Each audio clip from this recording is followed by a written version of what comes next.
आणि तशाच प्रकारची निवडणूक सध्या आपल्याला संपूर्ण महाराष्ट्रामध्ये पाहायला येणार आहे की नवयुवकांचं विजन महाराष्ट्राला घडवण्यासाठी कशा प्रकारचं असेल आणि त्या संदर्भातच अनेक राजकीय पक्ष आता जवळपास 40% संध्या ज्या आहेत ते युवकांना देण्यासाठी इच्छुक आहेत. म्हणजे ज्या काळामध्ये आपल्या देशामध्ये सुई सुद्धा बनत नव्हती त्या काळापासून काँग्रेस पक्षाने कॉम्प्युटर आणि इंटरनेट आणून आपल्या देशामध्ये ठेवलं आणि अशा जवानांना ते उघडपणे सांगतात की तुम्ही 3 वर्ष आपल्या आर्मीमध्ये सेवा द्या आणि ती 3 वर्ष सेवा दिल्यावरती तुम्ही कुठे ना कुठे सिक्युरिटी गार्ड आणि अशा सगळ्या नोकऱ्या तुम्ही करा. हे कितपत जवानांचा सन्मान झाला आणि कितपत आपण त्यांच्या या योगदानाला आपण सन्मान देऊ शकतोय ते सुद्धा सरकारने ठरवलं पाहिजे. समाजाच्या विरोधात भूमिका घेतल्यासाठी भाग पाडतात. धर्माधर्मांमध्ये महायुतीचं सरकार आज जर कधी पाहायला गेलं तर ते वाद लावण्यामध्ये आपण म्हणतो एक्सपर्ट झालेले आहेत. आता सध्याच्या काळामध्ये कपिल सिब्बलजींनी महाविकास आघाडीचं सरकार कशा कपटाने पाडलं त्याबद्दलची केस त्यांनी उचलून धरली, लावून धरली. त्याच्यानंतर कशा प्रकारच्या कपटाने शिवसेनेचं उद्धव बाळासाहेब ठाकरेंच्या शिवसेनेचं चिन्ह कशा प्रकारे चोरण्यात आलं, राष्ट्रवादीचं चिन्ह कशा प्रकारे चोरण्यात आलं, त्या सगळ्या गोष्टींबद्दल ते अग्रेसर राहिले.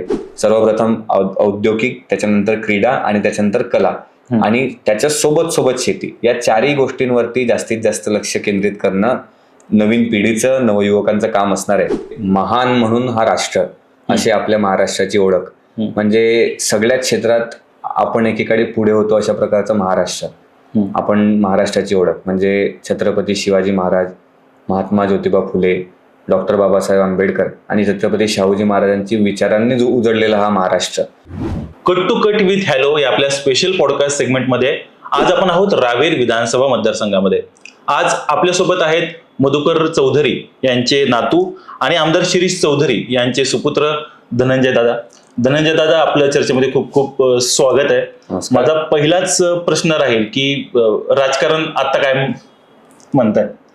सध्या राजकारण परिस्थिती अशी आमच्या संपूर्ण जिल्ह्याभरात मतदारसंघात अशी आहे की नवीन चेहरे आणि तरुण चेहरे यांची रस राजकारणातली खूप जास्त असल्यामुळे सर्वच पक्षांना अशी एक भूमिका मांडलेली आहे की नवीन चेहऱ्यांना त्यांनी संधी द्यावी आणि तशाच प्रकारची निवडणूक सध्या आपल्याला संपूर्ण महाराष्ट्रामध्ये पाहायला येणार आहे की नवयुवकांचं विजन महाराष्ट्राला घडवण्यासाठी कशा प्रकारचं असेल आणि त्या संदर्भातच अनेक राजकीय पक्ष आता जवळपास 40% संध्या ज्या आहेत ते युवकांना देण्यासाठी इच्छुक आहेत.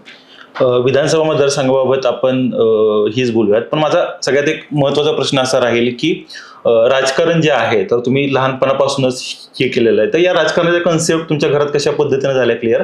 आणि त्यालाच लागून एक पुढचा प्रश्न देखील असा राहील की काँग्रेसी विचार जो आहे तर काँग्रेसी विचाराबाबत प्रत्येक जणांची काही ना काहीतरी हे असतात, मतं असतात. तुम्हाला काँग्रेसी विचार नेमका काय वाटतो? खरं तर माझ्या घरातच काँग्रेसी विचार जो आहे तो 1930 पासनं जेव्हा माझे पणजोबा स्वर्गीय धनाजी नाना चौधरी यांनी त्यांच्या नोकरीचा राजीनामा दिला आणि म्हणजे ब्रिटिश नोकरीचा राजीनामा दिला आणि स्वतंत्र लढ्यात ते सहभागी झाले आणि गांधीजींचे एक कार्यकर्ते, तडफदार कार्यकर्ते म्हणून ते स्वतंत्र संग्रामामध्ये ते सहभागी झाले आणि त्यांच्यापासनं खरं तर काँग्रेस पक्षाचा हा जो विचार आहे, गांधीवादाचा विचार जो आहे तो आमच्या परिवारामध्ये रुजवला गेला आणि आत्ताच्या पिढीपर्यंत सुद्धा तो विचार आम्हाला योग्य वाटतो आणि त्याच्या मागे अनेक कारणं सुद्धा स्पष्ट आमची होतात.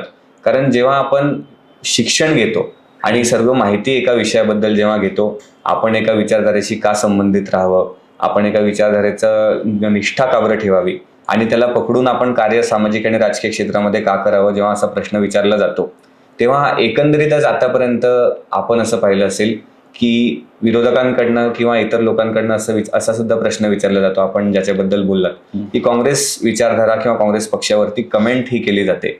विविध लोकांच्या वेगवेगळ्या त्याच्यावरती कमेंट्स असतात किंवा त्यांचे आपले संकल्पना असतात काँग्रेस पक्षाबद्दल किंवा त्याच्या विचारधारेवरती. पण जर कधी आपण पाहिलं जेव्हा असा प्रश्न उपस्थित केला जातो की 60 वर्षात काँग्रेस पक्षाने केलं काय किंवा सत्ताधारी पक्षाने केलं काय, बरोबर, तेव्हा आतापर्यंतचा आपण जो भारत देश आपला पाहतोय तो घडवला काँग्रेस पक्षाने. घडवला याचा अर्थ फक्त इथपर्यंत आलो असं नाही, पण पायाभूत जो आपला पायाभरणी जी आपल्या देशाची जी केल्या गेली ती काँग्रेस पक्षाने केली. म्हणजे ज्या काळामध्ये आपल्या देशामध्ये सुई सुद्धा बनत नव्हती त्या काळापासून काँग्रेस पक्षाने कॉम्प्युटर आणि इंटरनेट आणून आपल्या देशामध्ये ठेवलं.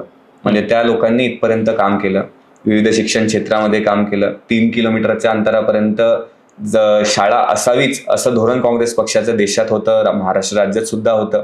त्याच्यासोबत सोबत प्रत्येक शेतकऱ्याला देशामध्ये असणाऱ्या पाण्याचा लाभ झाला पाहिजे आणि त्याच्या बांधापर्यंत ते पाणी पोहोचलं पाहिजे.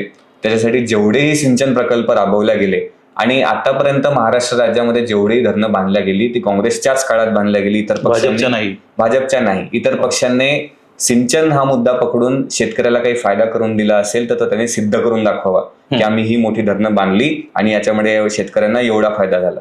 त्याच्यासोबतच जसं जसं शिक्षण क्षेत्राबद्दल सांगण्यात आलं, ग्रांटेड शाळा काँग्रेस पक्षाच्या काळात फार जास्तीत जास्त मंजूर होऊन त्या भागामध्ये शिक्षणाचा प्रसार झाला. जिल्हा परिषद शाळा ज्याची सुरुवात झाली त्या सुद्धा काँग्रेस पक्षाच्या काळातच सुरुवात झाली.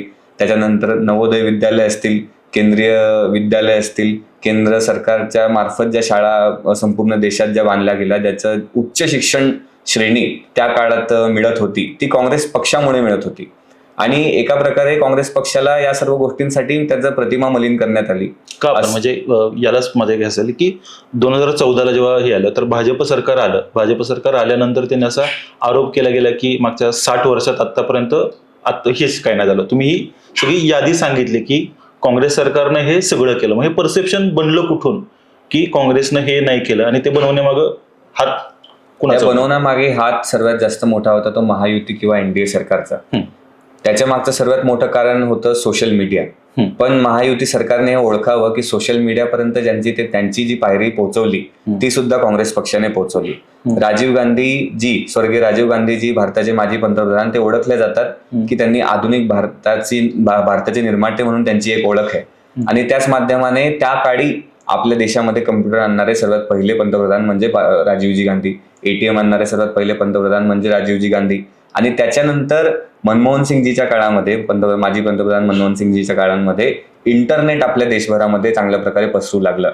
आणि एकंदरीत ते 2014च्या निवडणुकीत त्याचा सोशल मीडिया हॅमरिंग त्याच्या माध्यमाने भारतीय जनता पार्टी किंवा महायुती एनडीए सरकारला तो प्रश्न त्यांना विचारण्यात फायदा झाला की सरकारने केलं तर तुमच्यासाठी काय केलं. पण लोकांना या गोष्टीची खात्री 2014 पर्यंत होती की काँग्रेस पक्षाने जनतेसाठी काय केलं, शेतकऱ्यासाठी काय केलं, कष्टकऱ्यासाठी काय केलं, आदिवासीसाठी काय केलं, इतर मागासलेल्या वर्गांसाठी काय केलं, एकंदरीत सर्व समाजाच्या घटकांना धरून विकास कसा केला तो काँग्रेस पक्षाने सर्वांना दाखवलेला आहे. आणि त्यांच्यावरती आता जो विश्वास जो 14च्या इलेक्शन निवडणुकीमध्ये गमावला होता तो आता हळूहळू पुनर्विश्वास तो पक्ष जमवतोय. माझा पुढचा प्रश्न असा राहील की आपल्याला माहिती आहे की प्रत्येक पिढी जी आहे तर प्रत्येक पिढीचे प्रश्न एक असतात. तुमची पिढी जर बघितली म्हणजे आपली पिढी, तर आपली पिढी आत्ताची पिढी आहे. राजकारणाकडे प्रत्येकाने वेगवेगळ्या पद्धतीनं बघितलं.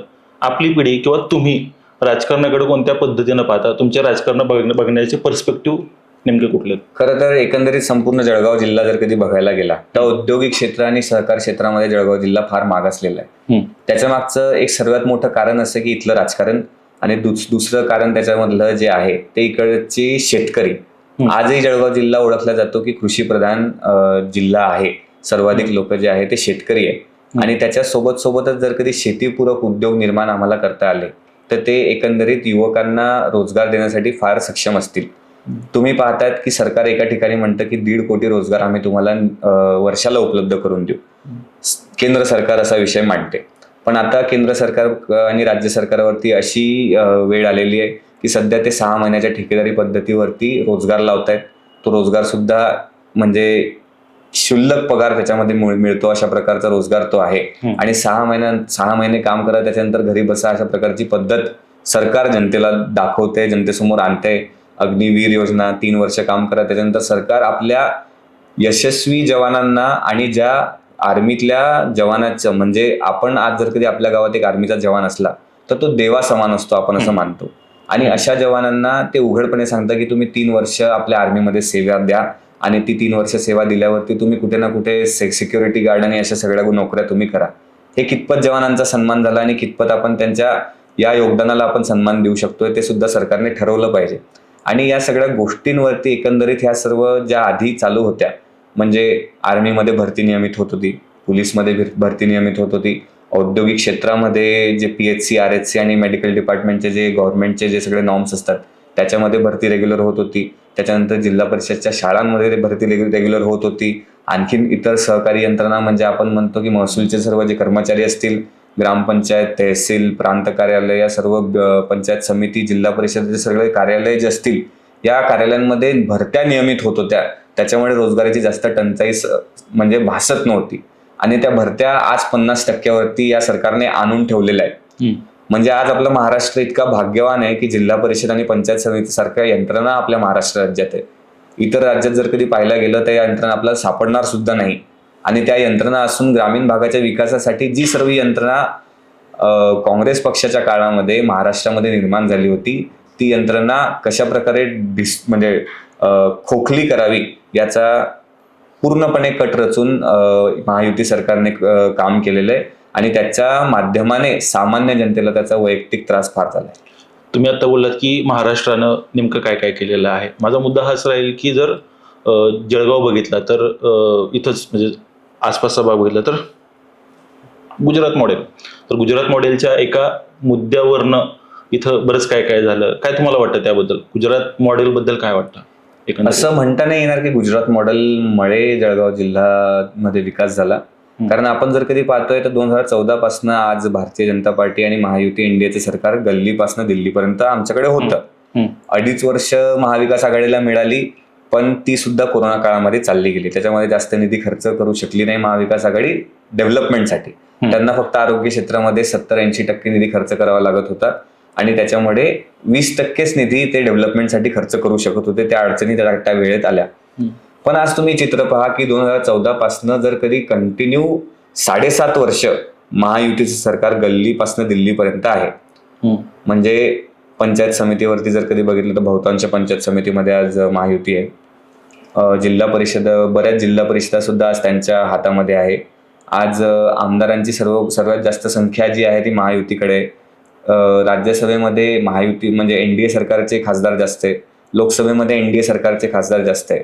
आणि गुजरातच्या बाउंड्रीवरती जर कधी आम्ही असू आणि त्याचा जर कधी इन्फ्लुएन्स तुम्ही इकडे पडला असं म्हणत असाल तर आमची जनता असं सांगणार आहे की गुजरात आणि जळगावमध्ये तुम्ही अंतर करू शकत नाही. त्याचं सर्वात मोठं कारण जे होतं ते गुजरात आणि महाराष्ट्राची सीमा जेव्हा एकामध्ये होती तेव्हापासूनच ती प्रथा जी आहे ती वेगळी झाली. आणि असं होणार होतं की तापी नदीचं 66% क्षेत्र जे आहे ते गुजरातला जाणार होतं. बरोबर. पण ते तापी नदीचं 66% क्षेत्र महाराष्ट्रामध्ये राहावं त्यावेळी जळगाव जिल्ह्याचे काँग्रेसचे नेते अग्रेसर होते. आणि त्याच्यामुळे तो आम्हाला म्हणजे जळगाव जिल्ह्यावाल्यांना रिटेन करता आला. आणि त्याचे परिणाम असं म्हणतील की गुजरात मॉडेल, तर गुजरातमध्ये एवढे सगळे उद्योग आहेत ते आज जळगावमध्ये नाही. गुजरातमध्ये एवढे सगळे रस्त्यांची जी डेव्हलपमेंट आहे ती आज जळगाव जिल्ह्यामध्ये नाही. गुजरातमध्ये सहकार क्षेत्र पण खूप मोठ्या प्रमाणात चालतं. तिकडे आपण जर कधी पाहिलं की अमूल आणि आनंद सारख्या ज्या सगळ्या दूध फेडरेशन्स आहेत ते एकदम मोठ्या वेगाने चालत आहेत. सरकारच्या पाठबळाने चालत आहेत ते आमच्याकडे चालत नाही. आणि शेतकऱ्यांची ज्या प्रकारे गुजरातमध्ये काळजी घेतली जाते ती सुद्धा आमच्या जळगाव जिल्ह्यामध्ये घेतली जात नाही. विम्यांसाठी शेतकऱ्यांना अक्षरशः अधिकाऱ्यांच्या 4 चक्रा माराव्या लागतात. तालुक्यांचे विमे नामंजूर होतात. आणि गुजरात मॉडेलचा संबंध जळगावमध्ये आला असं आमच्या जिल्ह्यात कोणीही एक व्यक्ती म्हणू शकणार नाही. या सगळ्या घटनेला नेमकं ही कोण आहे जबाबदार? कोण जबाबदार? जसं मी आपल्याला सांगितलं, महायुतीचं द्वेषाचं राजकारण यासाठी. महायुतीचा द्वेष जर होता तर जळगाव आणि रावेरमध्ये महायुतीच्याच बाजूने कौल आहे. जळगाव जिल्हा महायुतीच्या मागे उभा असेल तर त्याच्या मागे विविध प्रकारची कारण आहे. जसं मी आपल्याला सांगितलं, द्वेष भावना एका प्रकारे पसरवली जाते. समाजाच्या विरोधात भूमिका घेतल्यासाठी भाग पाडतात. धर्मांमध्ये महायुतीचं सरकार आज जर कधी पाहायला गेलं तर ते वाद लावण्यामध्ये आपण म्हणतो एक्सपर्ट झालेले आहेत. त्याच्यासोबत पंथांमध्ये सुद्धा वाद लावण्यामध्ये महायुती सरकार फार यशस्वी ठरलेलं आहे. आणि त्याच्यामुळे आज इकडे जळगाव जिल्ह्यामध्ये एखाद्या वेळेस महायुतीला फायदा होत असावा असं मला वाटतं. पण वैयक्तिक सुद्धा जर कधी रावेर पाहायला गेलं तर आपलं सुद्धा म्हणणं खरं आहे की 14च्या निवडणुकीमध्ये महायुती पक्षाला तिकडनं संधी मिळाली. पण लगेचच लोकांना जाणवलं सुद्धा की त्याच्यातून आमचे कामं होत नाही. आणि तिथे कुठेतरी काँग्रेस पक्षाचा, काँग्रेसी विचारधारेचा किंवा महाविकास आघाडी विचारधारेचा एक कंदील तिथे आजही जिवंत आहे. आणि ते जिवंत ठेवणं आमचं काम आहे. आणि त्याच्या मार्फतच जळगाव जिल्ह्याचा विकास करू शकू असं मला वाटतं. जिल्ह्याचं तर आता आपण बघितलं, मी मुद्द्याला घालतो डायरेक्ट. बाळासाहेब थोरातांनी एक स्टेटमेंट केलं होतं, नंदुरबार लोकसभा मतदारसंघाच्या उमेदवाराचा शोध मी स्वतः लावला. आता रावेर विधानसभेचाही पुढील उमेदवार मीच घोषित करतोय. धनंजय चौधरी हे शिरीष दादांच्या पुरोगामी वारसा पुढे चालवणार आहेत. आपली काय होती तेव्हा भावना?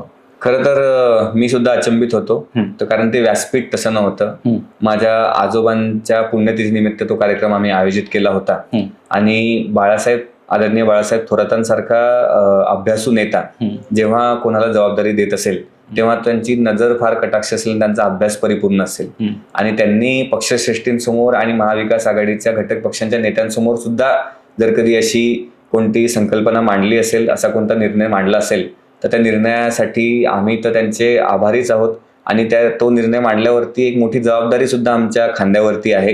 काँग्रेस पक्षाच्या विचारांना पुन्हा पुनर्जीवित करायची, जिल्ह्यामध्ये काँग्रेस पक्षाच्या विचाराला टिकवायचं सुद्धा जिल्ह्यामध्ये अशा प्रकारचं काम करणं गरजेचं असणार आहे. त्याच्यासाठीच आदरणीय बाळासाहेब थोरातांनी ती जबाबदारी दिली असावी आणि ती सामर्थ्यपणे आम्ही पार पाडू, मी पार पाडेल असं मी साहेबांना सुद्धा व्यक्तिगत सांगितलेलं आहे.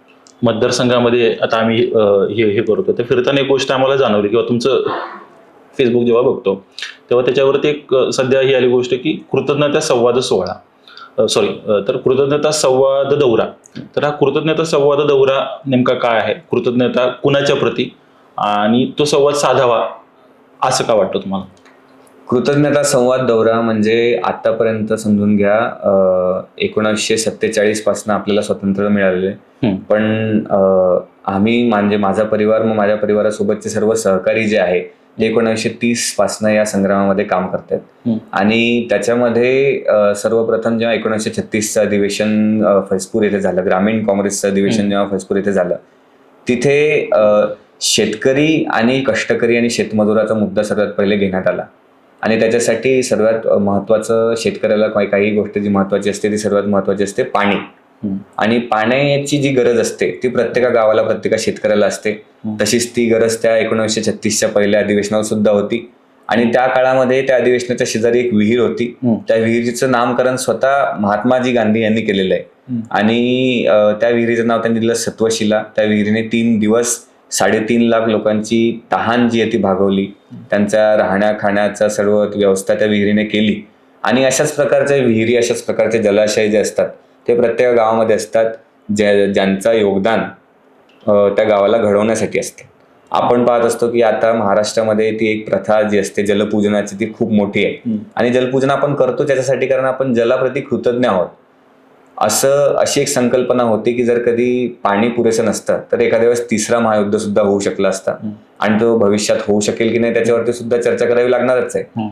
पण त्या पाण्याबद्दल कृतज्ञता व्यक्त करायची ज्यांनी आपले गावं बसवले, ज्याच्यामुळे आज आपलं गाव चालतंय. गावामध्ये सर्वात मोठं उत्पादनाचं साधन सध्या शेती आहे आणि ती शेती त्या पाण्यामुळे भागते, त्याच्याप्रती कृतज्ञता व्यक्त करायची.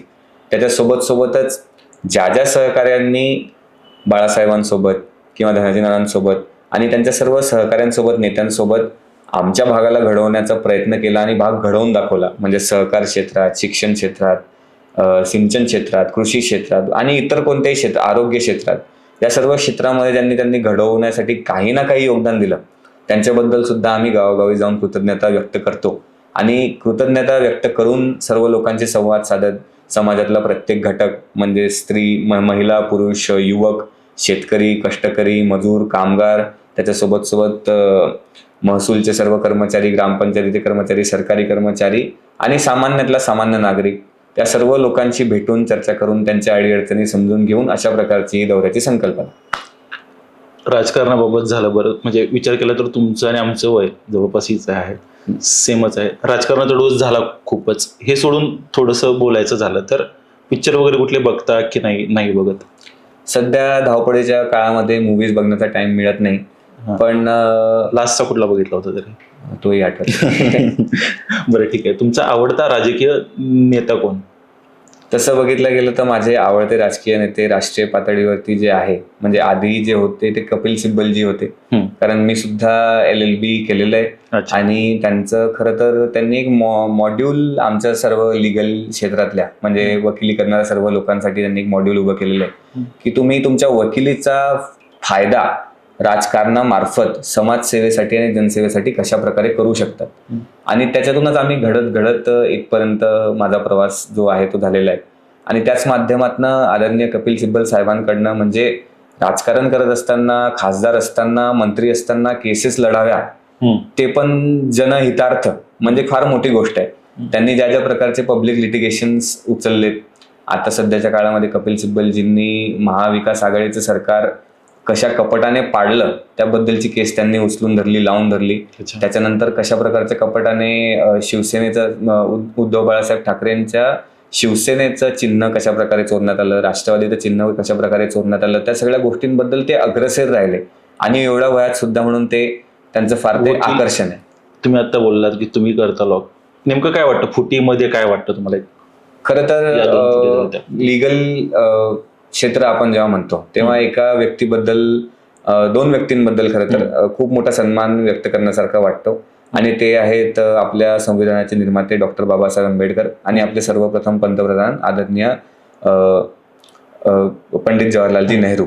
आणि यांच्या माध्यमातून सध्या एवढं सॉलिड संविधान आपल्याला लाभलेलं आहे की जो 2024च्या लोकसभा निवडणुकीमध्ये भारतीय जनता पार्टीने नारा लावला होता की अबकी बार 400 पार, आणि त्यामागे जशा प्रकारची ते फौज उभी करण्याचा प्रयत्न करत होते, लोकांना सुद्धा समजलं की एखाद्या वेळेस संविधान बदलणे इतका धोका हे तयार करू शकतात, म्हणून लोकांनी लगेच त्यांचा मताच्या अधिकाराचा वापर करून या सरकारला त्याची जागा दाखवली आणि प्रामुख्याने महाराष्ट्रात दाखवली. ते पाहून फार चांगलं वाटतं. एकंदरीत त्या सगळ्या परिस्थितीचा विचार करता युवक म्हणून महाराष्ट्राला तुम्ही कोणत्या पद्धतीने बघता, आणि जर नेतृत्व करण्याची संधी मिळालीच तर तुमचं विचार काय असेल? खरं तर महाराष्ट्र म्हटलं जातो की म्हणजे महान म्हणून हा राष्ट्र, अशी आपल्या महाराष्ट्राची ओळख. म्हणजे सगळ्या क्षेत्रात आपण एकीकडे पुढे होतो अशा प्रकारचा महाराष्ट्र. आपण महाराष्ट्राची ओळख म्हणजे छत्रपती शिवाजी महाराज, महात्मा ज्योतिबा फुले, डॉक्टर बाबासाहेब आंबेडकर आणि छत्रपती शाहूजी महाराजांची विचारांनी जो उजळलेला हा महाराष्ट्र जेव्हा आपण म्हणतो, तेव्हा प्रत्येका परिसरामध्ये, प्रत्येका क्षेत्रामध्ये कुठल्या ना कुठल्या प्रकारची प्रगती आपण अपेक्षा करतो. आणि आज जर कधी तरुण वर्ग जर कधी पाहिला तर सर्वप्रथम बेरोजगारीचा विषय जसा आपण आधी चर्चा केली फार मोठा आहे. त्या तरुणांना रोजगार कशा प्रकारे देणार, त्यासाठी आपण नेमकं करणार काय? तर उद्योगाचं निर्माण प्रत्येका जिल्ह्यामध्ये झालं पाहिजे, त्याच्यासोबत जळगाव जिल्ह्यामध्ये सुद्धा झालं पाहिजे आणि त्या उद्योगाच्या मागे सरकारने उभं राहिलं पाहिजे आणि सरकारच्या धोरणांनी उभं राहिलं पाहिजे, जेणेकरून ते उद्योग उभे राहतील, चालू शकतील आणि चालता चालता जास्तीत जास्त रोजगार त्याच्यामध्ये वाढेल. त्याच्यासोबत सोबत क्रीडा क्षेत्रामध्ये सुद्धा सरकारने जर कधी लक्ष देऊन काम करण्याचं ठरवलं तर क्रीडा क्षेत्रामध्ये विविध प्रकारच्या संध्या ज्या आहे त्या आपण महाराष्ट्रापासून ते थेट ऑलिम्पिक लेव्हलपर्यंत त्यांना युवकांना उपलब्ध करून देऊ शकतो. पण याच्यामध्ये फार मोठं राजकारण असल्यामुळे त्या संध्या सुद्धा आपण उपलब्ध करून म्हणजे उपलब्ध त्यांना होऊ शकत नाही. त्याच्यासोबत सोबत कलावंतांना आज कोणत्याही प्रकारचं प्रोत्साहन महाराष्ट्र शासन देते किंवा केंद्र शासन देते असं मला वाटत नाही. कारण जशा प्रकारचे कवी संमेलन नाही तर कलावंतांचे संमेलन, सांस्कृतिक संमेलनं काँग्रेस पक्षाच्या काळामध्ये आयोजित केल्या जायची किंवा 2014च्या पूर्वीच्या काळामध्ये आयोजित केल्या जायची, आज असं वाटतंय की एकंदरीत कलावंतांच्या क्षेत्रामध्ये कोणाला रस उरलेला नाही. म्हणजे सहभाग घेण्यासाठी किंवा त्यांना प्रोत्साहन देण्यासाठी अशा प्रकारचा रस उरलेला नाही. तर हा सर्व वर्ग जो आहे तो जास्त करून तरुण वर्ग आहे. तरुण वर्ग नोकरीच्या शोधामध्ये वेगवेगळ्या शहरांमध्ये जातो. तरुण वर्ग कुठे ना कुठे त्यांना क्रीडा क्षेत्रामध्ये संधी मिळावी म्हणून मुंबईपासून दिल्लीपर्यंत सुद्धा जातो. तरुण वर्ग जो आहे तो कला क्षेत्रामध्ये कुठे ना कुठे त्याला संधी मिळावी त्यासाठी मुंबईमध्ये जास्त फोकस करतो. कारण आपण चर्चा केली जसं बॉलिवूडचं एक केंद्रबिंदू सध्या मुंबई आहे, त्याच्यामध्ये अपॉर्च्युनिटीज खूप असतात म्हणून मुलं तिकडे जातात. आणि ती सर्व मुलं जी आहे ती एका शेतकऱ्याच्या कुटुंबातल्या, कष्टकऱ्याच्या कुटुंबातल्या गरीब घरातून येतात आणि त्या मुलांना जेव्हा तिकडे संधी मिळत नाही तर त्यांना नाईलाजाने घरी परत येऊन एक तर शेती करावी लागते, मजुरी करावी लागते, कुठे ना कुठे हातपाय मारावे लागतात आणि त्यांचा संसार उभा करावा लागतो. तशी वेळ युवकांवरती आली नाही पाहिजे म्हणून हे 3 क्षेत्र जे मी सांगितले, सर्वप्रथम औद्योगिक, त्याच्यानंतर क्रीडा आणि त्याच्यानंतर कला आणि त्याच्या सोबत शेती, या 4ही गोष्टींवरती जास्तीत जास्त लक्ष केंद्रित करणं नवीन पिढीचं, नवयुवकांचं काम असणार आहे. कारण जेव्हा त्या सर्व गोष्टी होतील तेव्हाच कुठे या सर्व युवकांना किंवा शेतकऱ्यांना न्याय मिळण्यासारखे एक वातावरण तयार होईल. आपण आज पाहतो की आपल्या महाराष्ट्र राज्याची जी लोकसंख्या आहे ती 11.5-12 कोटी आहे आणि त्या 12 कोटी जनतेपैकी 2.5 ते 3 कोटी लोक मुंबईतच राहतात. म्हणजे तसं हिशोब धरल्यात गेलं तर 1/4 पॉप्युलेशन जी आहे ती फक्त मुंबई शहरामध्ये आहे. आणि ती तिकडे काय, जेव्हा आपण असा प्रश्न उपस्थित करतो, कारण Mumbai city is a place of opportunity असं सारखं सारखं म्हटलं जातं. पण जर कधी तशाच प्रकारच्या ऑपॉर्च्युनिटीज आपण इतर शहरांमध्ये देऊ शकलो, तशाच प्रकारच्या ऑपॉर्च्युनिटीज जर बाकी क्षेत्रांमध्ये जर कधी देऊ शकलो, तर सारखं सारखं लोकांना तिकडे जावं लागणार नाही. त्यांच्या सुद्धा जिल्ह्यामध्ये, त्यांच्या सुद्धा परिसरामध्ये त्यांना त्याच संधी उपलब्ध होतील ज्या मुंबईसारख्या शहरामध्ये होत आहेत. आणि तशा प्रकारे कुठेतरी आपण पुढे जाऊ शकू. पण आमचा सध्या जो आहे तर महाराष्ट्र जो आहे, तर महाराष्ट्र दौरा चालू असताना एक गोष्ट आम्हाला ही बघायला भेटली. ती गोष्ट अशी होती की राजकारण म्हटलं की आपली जी युथ असते ती म्हणते की नको, म्हणजे राजकारणाबाबत इतकं उदासीन आता ती झाली आहे ही पिढी, तर ती का? त्याच्या मागे विविध प्रकारचे कारण आहे. कारण एक सायकोलॉजिकल स्टडी त्या गोष्टीचा असतो. जो नव मतदार असतो 18 वर्षाचा, तो फार ज्वलंत मतदार असतो.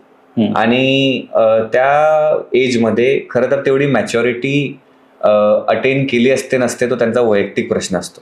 पण आज जर कधी आपण विचार केला की हा मतदार कोणत्या बेसिसवरती मतदान करतो, तर तो भावनिक मुद्द्यांवरती मतदान करतो. कारण त्याच्यामुळे जो होणारा घात असतो तो खूप मोठा असतो. आणि तो घात झाल्यानंतर जे 5 वर्ष त्यांनाच सहन करावं लागतं बरं का, युवकांना सहन करावं लागतं. म्हणजे त्या 18 ते 24-23 वयापर्यंत त्यांच्या अनेक गोष्टी होत असतात. जसं की त्यांचं ग्रॅज्युएशन सुद्धा पूर्ण होतं. बरोबर. शिक्षण झाल्यावरती त्यांना नोकरी मिळत नसते. बरोबर. नोकरी न मिळाल्यामुळे त्यांचा संसार बसत नसतो. संसार न बसल्यामुळे एक उदासीन वातावरण तयार होतं. त्याच्यामुळे आजकालचे नवे युवक म्हणतात की आम्हाला राजकारण नको.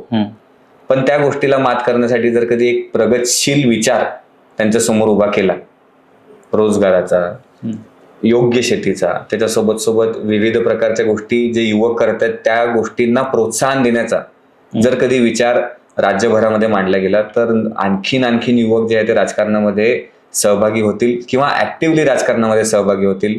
प्रत्येक मुद्द्यावरती ऍक्टिव्हली पार्टिसिपेट करतील. अशा प्रकारचं एक वातावरण त्याच्यामुळे तयार होईल. आता आपल्या सगळ्या चर्चेचा एक हे असतो, तर तो स्पेशल सेगमेंट आहे रॅपिड फायर. तुम्हाला 2 मी देईल, त्याच्यापैकी एक तुम्हाला सांगायचं आहे. चहा की कॉफी? कॉफी. काँग्रेस की भाजप? काँग्रेस की विकास? ओके. कार्यकर्ता की आमदार? कार्यकर्ता. नाना पटोले की बाळासाहेब थोरात? या प्रश्नावरती मी जास्त काही बोलू शकत नाही. बरं. जळगाव की मुंबई? जळगाव. आणि आमदार की मंत्रीपद? सध्या आमदारकीच. ओके. तर सर थँक्यू, खरंच वेळ काढून तुम्ही आलात आणि हॅलो महाराष्ट्राच्या या स्पेशल सेगमेंटबाबत तुम्ही बोललात, युथला बोललात, तुम्ही राजकारणापासून आपण वेगवेगळ्या सेगमेंटवरती बोललात. सो पुन्हा एकदा खूप खूप थँक्यू. थँक्यू.